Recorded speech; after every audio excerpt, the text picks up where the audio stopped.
Yeah. So awesome. Thank you, guys. It's been a while since I've been here because I don't even need this stand. Because you even asked me, like, do you need a stand? I'm like, yeah, just so I could do this. But yeah, I haven't done comedy in like about a month and a half, or maybe longer, because I started having panic attacks out of nowhere, and I was convinced, and I started hearing voices in my head, and I was convinced that I had like tumors or lesions or holes in my brain. I told my mom, take me to the fucking hospital because I needed to know for sure. So we went to the hospital, UMC, which is where miracles are born. And yeah, and so like sitting in the lobby where there's two TVs, and where everyone was watching a Mexican soap opera because that was high in demand. And I was sitting there having lucid moments where I was sure that none of this is real. All this was just a hologram. And I wasn't really like paying attention to language because I can't fucking speak Spanish. And I was just watching how the actors were acting. And with Mexican soap operas, the acting is so bad and you can't understand the language. But I was just watching, I was laughing my shaft off so hard. And people were staring at me, and I was like, okay, I'm gonna go outside and get some fresh air. Because anyone that lives out in Vegas knows that if you want the freshest air to breathe, you go the fuck outside. And so I go outside, and I'm still just like, okay, just breathe. Don't freak the fuck out, because they're just gonna stare at you.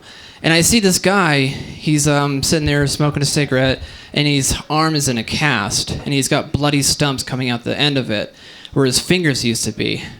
And me being the natural detective that I am, I'm like, hey man, how you doing? He's like, hey man. And I was like, what happened to you? And he's like, I work in construction, and I sawed the end of my fingers off. And I was like, that's fucked up. I was like, well, and he's like, well, what happened to you? And I'm like, I have PTSD, and I have bouts of derealization, dissociation, because I don't even know if you're fucking here right now. And he's like, that's fucking crazy, dude. I have that too sometimes when I take mushrooms or acid. And I'm like, that's just me. I was born with this. And he's like, how long you been here? I'm like, 6 fucking hours. And I'm like, how long you been here? I'm like, and he's just like, about an hour or so. They should call me up pretty soon. I'm like, you fucker. And I was like, wait, do you have like are you left-handed or right-handed? I'm asking because he's using his right hand to smoke a cigarette, but you can't be too sure. And he's like, I'm right-handed. I'm like, well, if worse comes to worse and you lose your left hand, you could always use your right hand to jerk off, so you're fine. And so they finally call me up, and I get the CAT scan done. And they're like, hey, we did your blood work and did a CAT scan, and your brain looks fine. You don't have any holes or lesions or tumors or anything. You're just chemically imbalanced. So let's talk about the voices, Kyle. Like, are they telling you to hurt yourself or anyone? I'm like, no, they're just fucking assholes. And I laughed my ass off, like Buddha sitting under the tree when he realized, I'm fucking crazy!